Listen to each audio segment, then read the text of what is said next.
నమస్కారం వార్తలకు స్వాగతం. ముందుగా ముఖ్యాంశాలు. యువజన విభాగం నిర్వహించిన సమావేశంలో మాజీ సీఎం జగన్ పలు అంశాలపై వివరణ.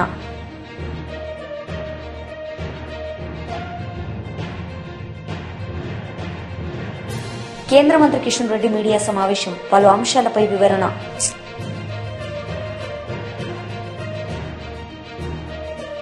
మాజీ ఎమ్మెల్యే జక్కంపూడి రాజా మీడియా సమావేశం నిర్వహించారు. ఈ సందర్భంగా ఆయన మాట్లాడారు. చూపించడం అనేటువంటిది షరామామూలేగా అలవాటు పడినటువంటి నారా చంద్రబాబు నాయుడు గారు అండ్ కో 2024 ఎన్నికల్లో సైతం అదే రకమైనటువంటి ఒరవడిని కొనసాగించారనేటువంటిది స్పష్టంగా కనిపిస్తూ ఉంది. ప్రీతమ నాయకులు జగన్మోహన్ రెడ్డి గారు 2014 నుంచి 19 వరకు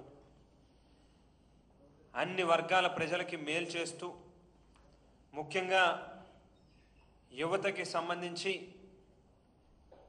ఏదైతే ఒక శాశ్వతమైనటువంటి లబ్ధి చేకూర్చేటటువంటి కార్యక్రమం చేయాలి, ఏది చేసినా కూడా అని ఒక దూర ఆలోచనలతో నిత్యం పరిపాలన కొనసాగించినటువంటి జగన్మోహన్ రెడ్డి గారు ఆవేళ దేశ చరిత్రలోనే ఎప్పుడు లేనటువంటి రీతిలో మొట్టమొదటిసారిగా ఏకకాలంలో దాదాపుగా 1,35,000 మందిని గ్రామ సచివాలయ వ్యవస్థని తీసుకొచ్చి ప్రభుత్వం వచ్చినటువంటి తొలినాళ్లలోనే రిక్రూట్ చేసినటువంటి ఘనత జగన్మోహన్ రెడ్డి గారికి దక్కుతుంది. మరో పక్కన 2.5 లక్షల మందిని దాదాపుగా వాలంటీర్ వ్యవస్థను ఏర్పాటు చేసి ప్రతి పేదవాడికి కూడా వాళ్ళ ఇంటి దగ్గరికే ప్రభుత్వం తాలూకా సంక్షేమ పథకాల యొక్క ఫలాలు అందాలి అనేటువంటి ఒక గొప్ప లక్ష్యంతో వాలంటీర్ వ్యవస్థను కూడా తీసుకొచ్చి 2.5 లక్షల మందికి అవకాశాలు కల్పించడం జరిగింది. మరి ఈవేళ కొత్తగా ఏ ఒక్కరికి కూడా ఉద్యోగం ఇవ్వట్లేదు సరికదా, ఉన్నటువంటి ఉద్యోగాలు కూడా పీకేస్తూ ఉన్నటువంటి పరిస్థితి. జగన్మోహన్ రెడ్డి గారి ప్రభుత్వానికి ఇవాళ ఉన్నటువంటి ఈ ప్రభుత్వానికి వ్యత్యాసాన్ని గమనిస్తే దాదాపుగా 5 సంవత్సరాల కాలంలో 2019 నుంచి 24లో ప్రభుత్వానికి సంబంధించినటువంటి వివిధ శాఖల్లో 6,30,000 మందిని రిక్రూట్ చేయడం జరిగింది.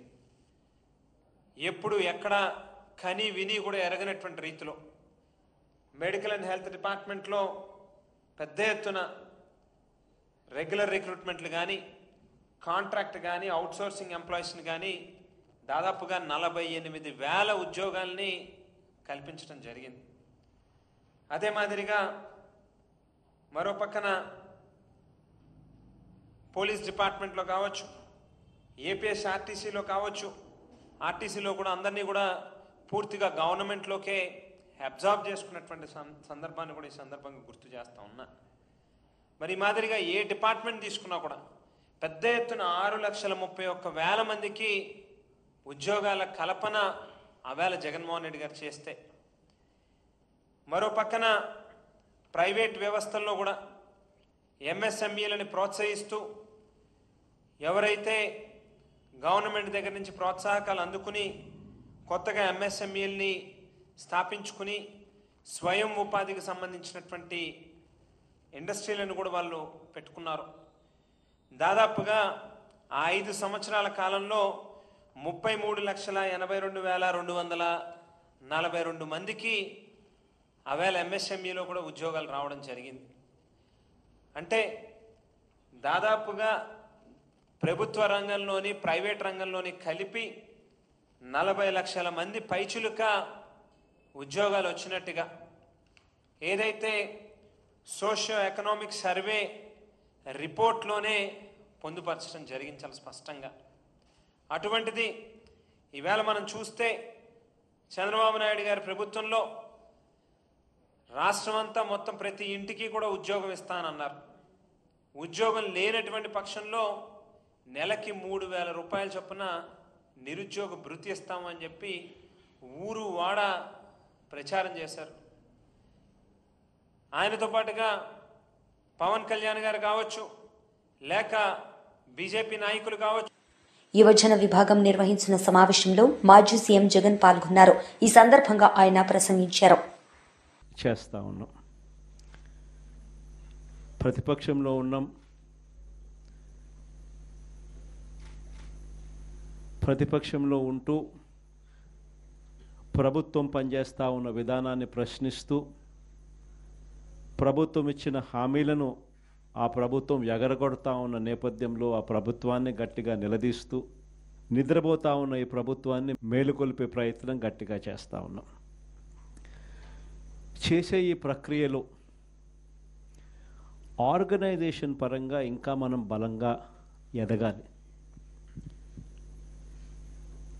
ఎదుగుదల అన్నది ఎందుకు అవసరము, ఎందుకంత ఇంపార్టెంటు అన్నది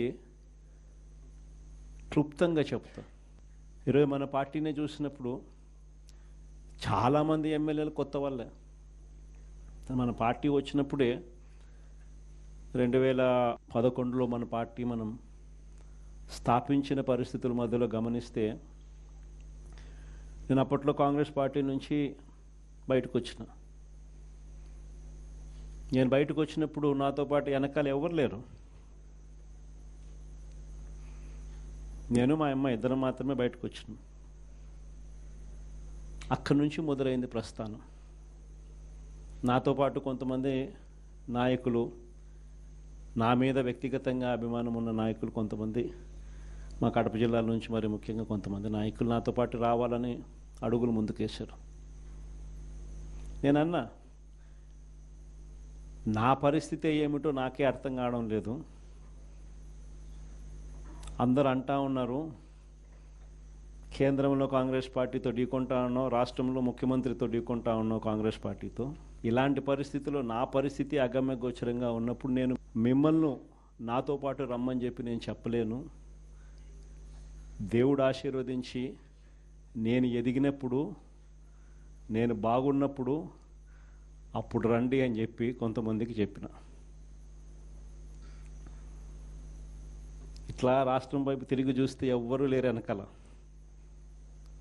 కేవలం నేను, నాతో పాటు అమ్మ, మేము మాత్రమే ఉన్నాం. ఆ ప్రస్థానం అక్కడి నుంచి మొదలైంది. కానీ రాజకీయాలలో ఎప్పటికీ కూడా విలువలు, విశ్వసనీయత ఇవి మాత్రం ఎక్కడా ఎప్పుడూ తగ్గనేలా. ఎన్ని కష్టాలు వచ్చినా కూడా ఇటువైపు చూస్తే పొలిటికల్ ఒబ్లివియన్ అంటారు, ఏ రోజు కూడా కాంప్రమైజ్ కాల. విలువలు, విశ్వసనీయత అన్న దానికి మాత్రం పెద్ద పీటీ వేశాం. విలువలు, విశ్వసనీయత అన్నది ఎట్లాంటి పరిస్థితిలో ఉన్నా కూడా ఏ రోజు కూడా అవి ప్రశ్నించే పరిస్థితిలో ఏ రోజు రాజకీయాలు ఎప్పుడు చేయాల. అక్కడి నుంచి సాగింది రాజకీయ ప్రయాణం. ఆ తర్వాత నాతో పాటు 18 మంది ఎమ్మెల్యేలు కాంగ్రెస్ పార్టీ వీడి నాతో పాటు రావాలన్నారు. అందరినీ పదవులు రాజీనామా చేయమన్నా. రాజమోహన్ రెడ్డి ఎంపీ నాతో పాటే వస్తానన్నాడు. అన్న రాజీనామా చేయన్న. రాజీనామా చేశాడు, వచ్చినాడు. బై ఎలక్షన్ జరిగింది. నా ఎలక్షన్ బై ఎలక్షన్, అమ్మ election by election, Rajamohan Reddy election by election. నా ఎలక్షన్లో 5,40,000 మెజారిటీ, ఆ 14th లోక్సభలో హైయెస్ట్ మెజారిటీ వచ్చింది మీ అన్నకే, జగన్కే. ఆ రోజు మనం ప్రమాణ స్వీకారం చేసేటప్పుడు పార్లమెంట్లో ప్రతి తల్లా కూడా మన వైపే తిరిగి చూస్తుంది. Highest majority in the 14th Lok Sabha. కానీ జీర్ణించుకోలేని పరిస్థితిలో మన మీద అంతే పగబట్టడం కూడా ఆ మెజారిటీని చూసి అనుకోండి, అది వేరే విషయం. ఆ తర్వాత అమ్మ, తర్వాత రాజమోహన్ రెడ్డి కాంగ్రెస్ పార్టీలో ఉన్నప్పుడు పోటీ చేసినప్పుడు వచ్చిన మెజారిటీ కన్నా అంతకన్నా 2 మెజారిటీతో ఆయన గెలిచినాడు. 2.5 లక్షల majority. SEEDAP chairman Goonapati Deepak Reddy media సమావేశం నిర్వహించారు. ఈ సందర్భంగా ఆయన మాట్లాడారు. నాయకులు అనేక దుష్ప్రచారాలు చేసుకుంటా ముందుకు పోతున్నారు. జగన్మోహన్ రెడ్డి జగన్ మోసాలతో జగత్ అబద్ధాలతో మభ్యపెట్టే విధంగా వాళ్ళ రాజకీయం ముందుకు పోతున్నారు. నాకు అనిపించేది ఏంటి అని అంటే ఆపోజిషన్ స్టేటస్ కూడా ఇవ్వలేదు వైసీపీ పార్టీకి అనే బాధతో ఆంధ్ర రాష్ట్ర ప్రజలపైన కక్షగట్టినట్టు నాకు అర్థమవుతూ ఉంది. మీరు చూస్తే ఇప్పుడు అన్ని రకాల వర్గాల ప్రజల్ని ఏదో ఒక విధంగా అసత్యాలు చెప్పి మభ్యపెట్టే ప్రయత్నాలు చేస్తూ ఇప్పుడు చివరిగా యువత దగ్గరికి వచ్చినారు. యువతకు కూడా రకరకాల అసత్యాలు ప్రచారం చేస్తున్నారు. అందుకని ఈ ప్రెస్ మీట్ ద్వారా కూటమి ప్రభుత్వం ద్వారా జరిగే మంచి ప్రజల దృష్టికి యువత దృష్టికి ముఖ్యంగా తేవాలనుకుంటున్నాం. గతంలో మీరు చూస్తే వైఎస్ఆర్ పార్టీ 2,30,000 ఉద్యోగాలు ఇస్తాము అని చెప్పి హామీ ఇచ్చి ప్రతి సంవత్సరము జాబ్ క్యాలెండర్ తీసుకొని వస్తాము అని చెప్పి నిరుద్యోగ యువతకి నిలువున ముంచింది వాస్తవం కాదా అని చెప్పి నేను ఈరోజు ప్రశ్నిస్తున్నాను. అదేవిధంగా జగన్మోహన్ రెడ్డి మొదటి సంవత్సరం మనం గుర్తుపెట్టుకుంటే 1,80,000 కోట్ల పెట్టుబడులు కంపెనీలు మన రాష్ట్రాన్ని వదిలిపెట్టి వెళ్ళిపోయినాయి. ఆ పోతా వాళ్ళు ఏమన్నారు అని అంటే ఫైనాన్షియల్ టెర్రరిజం జరుగుతూ ఉంది, ఆర్థిక ఉగ్రవాది జగన్మోహన్ రెడ్డి అని చెప్పి ఆ కంపెనీకి సంబంధించిన వాళ్ళు చెప్పిపోవటము ఇది వాస్తవము కాదా? నేను ముఖ్యంగా ఇంకొకటి అందరి దృష్టికి తేవాలనుకుంటున్నాను. ఒకసారి మళ్ళా వెనక్కి తిరిగి చూస్తే అప్పుడు సామెత అందరి నోట్లో ఏముండేది అని అంటే హార్డ్వేర్ కంపెనీలు దరిమేశాడు, సాఫ్ట్వేర్ కంపెనీలు దరివేశాడు, చివరిగా అండర్వేర్ కంపెనీని కూడా దరిమేసినాడు జగన్మోహన్ రెడ్డి అనేది అప్పుడు అందరి నోట్లో ఉండేది. అది ఒకసారి అందరికి గుర్తు చేస్తున్నాను. ఇంకొకటి అందరి దృష్టికి నేను తేవాలనుకుంటున్నాను. ఆల్రెడీ మీకు కూడా తెలుసుంటుంది. పవర్ కంపెనీల అగ్రిమెంట్లు క్యాన్సిల్ చేసి కేంద్ర ప్రభుత్వం కూడా అనేక సార్లు చెప్పింది ఇది చేస్తే తప్పు, రాష్ట్రానికే కాదు దేశానికి చెడ్డ పేరు వస్తుంది అని చెప్తే కూడా వినకుండా ఆ అగ్రిమెంట్స్ క్యాన్సిల్ చేసి ఆ కంపెనీలు వాళ్ళు కోర్టుకు పోతే దాదాపు 12,250 కోట్లు ఊరికే వాళ్ళకి కట్టాల్సి వచ్చింది. అంటే పవర్ తీసుకోకుండా. అంటే ఇది డైరెక్ట్గా ప్రజల డబ్బుల్ని ఏ విధంగా దుర్వినియోగం చేశాడు, దోచుకున్నాడు అని చెప్పి మనం తెలుపుకుంటున్నాను. తర్వాత ఇంకొకటి కూడా ప్రజల దృష్టికి తేవాలి. పోలవరం ప్రాజెక్టు ఆపి డిలే అయిన దానికి అప్రాక్సిమేట్గా 2 లక్షల కోట్ల పైన ప్రజలు నష్టపోయినారు. ఆ అమౌంట్ ఎంత అంటే 5 సంవత్సరాలు జగన్మోహన్ రెడ్డి డీబీటీలో ఇచ్చిన డబ్బుకి ఈక్వలెంట్ అంత డబ్బు ప్రజలు నష్టపోయినారు అని చెప్పి నేను తెలుపుకుంటున్నాను. తర్వాత ఇప్పుడు పాయింట్ 20 లక్షల ఉద్యోగాలు ఇస్తానన్నారు, ఏమైంది అని చెప్పి ప్రతిరోజు మాట్లాడతారు. సో అదే డైరెక్షన్లో జరిగే పని నేను ఈరోజు వివరించబోతున్నాను. దాదాపు 9,50,000 కోట్ల పెట్టుబడులు కంపెనీస్తో అగ్రిమెంట్స్ ఆల్రెడీ అయినాయి. చాలా కంపెనీస్ పని కూడా మొదలు పెట్టడం జరిగింది. 8,50,000 ఉద్యోగాలకి ఈ కంపెనీస్ అన్నీ కూడా కమిట్మెంట్ ఇవ్వటం జరిగింది. డిఏసి ద్వారా 16,346 పోస్టులు ఇప్పుడు భర్తీ చేయటం జరుగుతూ ఉంది. అదే జగన్మోహన్ రెడ్డి 5 సంవత్సరాల్లో 0 ఏది చేయలేదు. మెగా డిఎస్సి ఇస్తానని చెప్పి మాయమాటలు చెప్పి 5 సంవత్సరాలు టైంపాస్ చేసి ఏమి చేయకుండా వెళ్ళిపోయినాడు అని చెప్పి కూడా నేను గుర్తు చేస్తూ ఉన్నాను. పోలీస్ కానిస్టేబుల్స్ 6,100 నియామకాలు జరుగుతున్నాయని చెప్పి అది కూడా నేను గుర్తు చేస్తూ ఉన్నాను. ఇప్పుడు సీడాప్ అండ్ ఏపీఎస్ఎస్డిసి ద్వారా ఇప్పటి వరకు 82,736 ఉద్యోగాలు ఆల్రెడీ కల్పించడం జరిగింది. మా 2 సంస్థల కింద సీడాప్ అండ్ ఏపీఎస్ఎస్డిసి కింద 30,000 పైగా ఇప్పుడు స్టూడెంట్స్ ట్రైన్ అవుతూ ఉండరు. నెక్స్ట్ 2 నెలల్లో 3 నెలల్లో వాళ్ళకు కూడా ఉద్యోగాలు మేము కలిపిపోతూ ఉంటాం. మాజీ మంత్రి గంగుల కమలాకర్ మీడియా సమావేశం నిర్వహించారు. ఈ సందర్భంగా ఆయన మాట్లాడారు.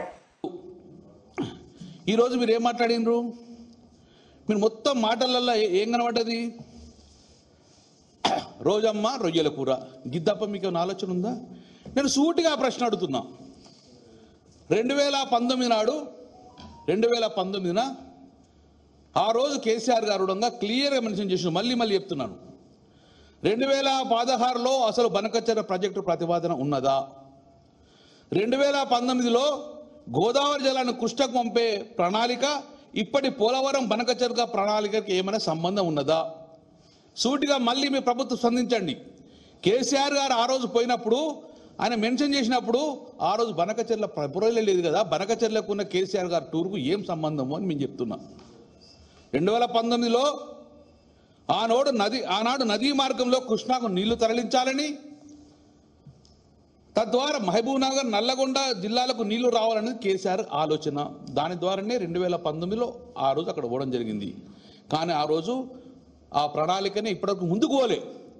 ఆ కారణం చెప్తుర్రు, సూటిగా ప్రభుత్వం నడుతాను. ఆ రోజు 2019 నాడు బనకచెర్ల ప్రపోజల్ లేదు కదా, ఈ రోజు బనకచెర్లకున్న కేసీఆర్ గారి టూరుకు ఎందుకు లింక్ పెడుతున్నంటే మీ చేతగానితనానికి నిదర్శనంగా భావిస్తున్నాం. ఈరోజు అసలు నేను ఒకటే మొదలెడుతున్నాను, ఎందుకు ఈ బనకచెర్ల కట్టుడు, ఎందుకు డౌన్ వాటర్ పోడు, ఎందుకు నీళ్ళు కిందికి పోతున్నాయి? నీ ఫెయిల్యూరే కదా. ఈరోజు మేడిగడ్డనే కరెక్ట్ కడితే గిట్ట కిందికి నీళ్ళు ఎందుకు పోతాయండి? మేడిగట్ట పండబెట్టినవు, మేడిగడ్డను మొత్తం రిపేర్ చేయకుండా కిందికి జలాలు పోతుంటే పట్టుకోరా ఎవరు అక్కడ? నువ్వు మేడిగడ్డ రిపేర్ చేస్తే నీళ్ళు కిందికి ఎందుకు పోతాయండి? మేడిగడ్డ నువ్వు కట్టకుండా కిందికి నీళ్ళు పోవాలని చెప్పి కుటిల రాజకీయాలు చేసిందే నువ్వు. ఈరోజు నువ్వు మేడిగడ్డ కట్టు, బనకచెర్ల ఎందుకు కడతారు? కింద నీళ్లు పోలవరం అవన్నీ నీళ్ళు ఎక్కడి నుంచి పోతాయి? బనకచెర్లకు నీళ్ళు పోవాలంటే నువ్వు నిజంగానే ఇక్కడ మేడిగడ్డను కరెక్ట్ అరేంజ్ చేస్తే ఆ నీళ్ళు మనం ఎత్తిపోస్తే కింద ఇలాంటి ప్రాజెక్టులు కట్టరు. కానీ ఈరోజు కాళేశ్వరాన్ని మొత్తరుడంగా నీళ్ళు పోయే విధంగా చేసింది ఈరోజు ముందుకు. మళ్ళీ ఒక్కసారి చెప్తున్నాం, మేము ఈరోజు గర్వంగా చెప్పుకుంటున్నాం, మేము బనకచెర్లను ఈరోజు ఏదైతే ఎన్విరాన్మెంట్ మరియు ఫారెస్ట్ వీళ్ళు ఇవాళ రిజెక్ట్ చేసిందంటే ఆ ఘనత ఈరోజు కేసీఆర్ గారు ఆదేశిస్తే హరీష్ రావు గారు వెంబడిపడి ప్రభుత్వాన్ని నిద్రలేపి ఆ యొక్క లెటర్లు పట్టడం వల్ల ఈరోజు కేంద్ర ప్రభుత్వంలో చలనం వచ్చింది. మొండిగా కూడా పోయి ఇటువంటిగా మనం ఇయ్యొద్దని చెప్పేసి సిడబ్ల్యూసి అనుమతి తీసుకొని తర్వాత జీడబ్ల్యూడిటి అనుమతులు తీసుకొని రాండి అని ఈరోజు చెప్పడం జరిగింది. దానికి మొదటి విజయం బీఆర్ఎస్ పార్టీ. మేము సంబరపడతలేము ఇప్పటికీ. మళ్ళీ ప్రభుత్వానికి చెప్తున్నాను, ఇది సంబడం పడే కాదు, ఇంకా కత్తి వేలాడుతూనే ఉంది మన మీద, మన కత్తి వేలాడుతున్నది. అక్కడ చంద్రబాబు నాయుడు మిత్రపక్షాలు ఉన్నాడు బీజేపీ తోటి. మళ్ళీ ఈ యొక్క సిడబ్ల్యూసి అనుమతి తెచ్చుకుంటాడు, జీడబ్ల్యూటీటీ అనుమతి తీసుకొచ్చుకొని మళ్ళీ బనకచెర్ల పర్మిషన్ తీసుకొచ్చే అవకాశం ఉన్నది. కాబట్టి ఇప్పటి నుంచి మీరు వెంబడి పడితే డెఫినెట్గా ఈరోజు ఇప్పటి నుంచి వెంబడితే ఆ యొక్క బనకచెర్ల ప్రాజెక్టు క్యాన్సిల్ అవుతుంది.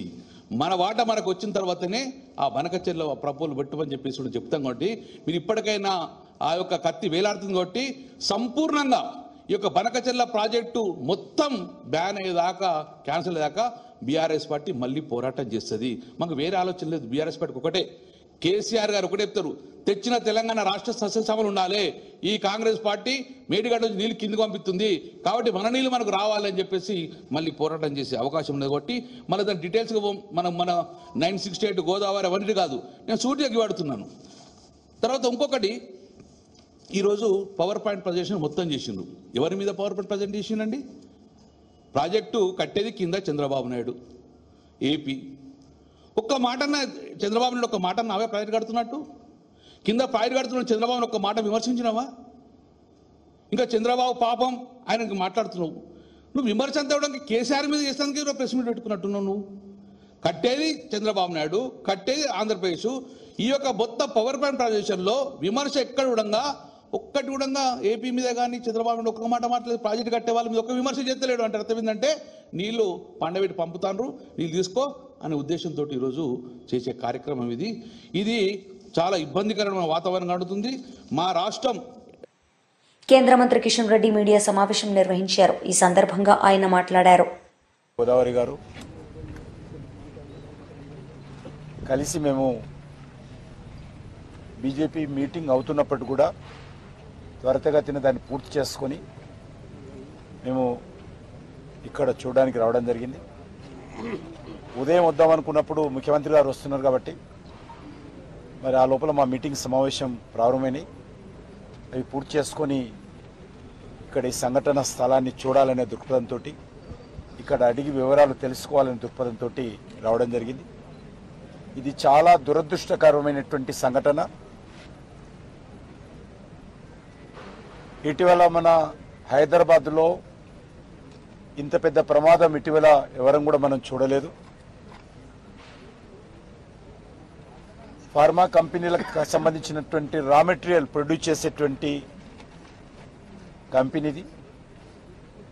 బాయిలరు బ్లాస్ట్ అయి ఇంత పెను ప్రమాదం సంభవించింది.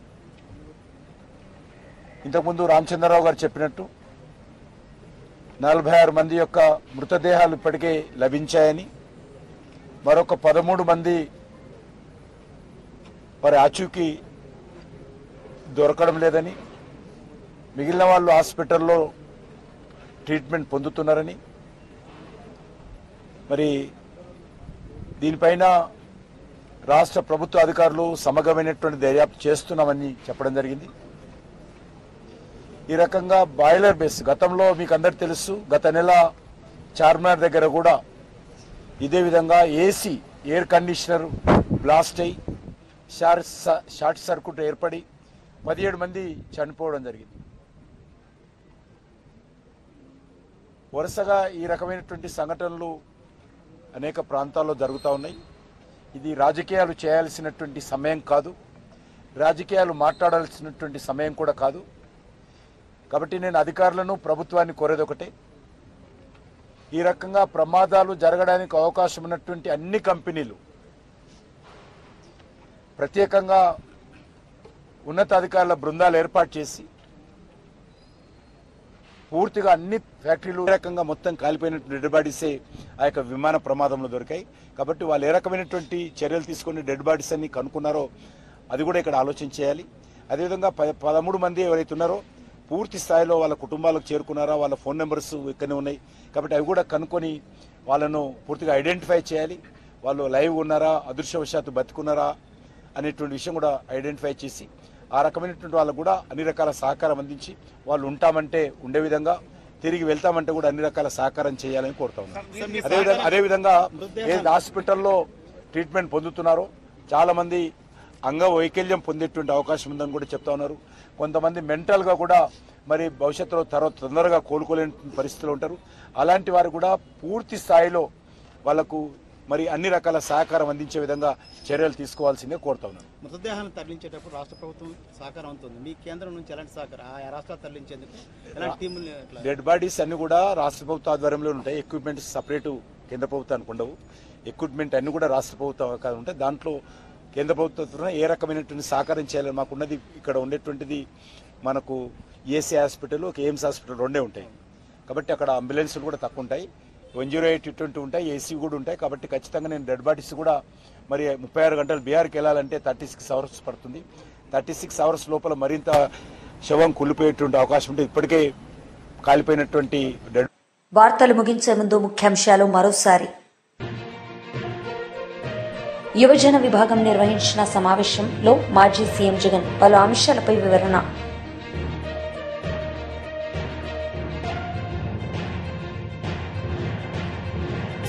కేంద్ర మంత్రి కిషన్ రెడ్డి మీడియా సమావేశం, పలు అంశాలపై వివరణ.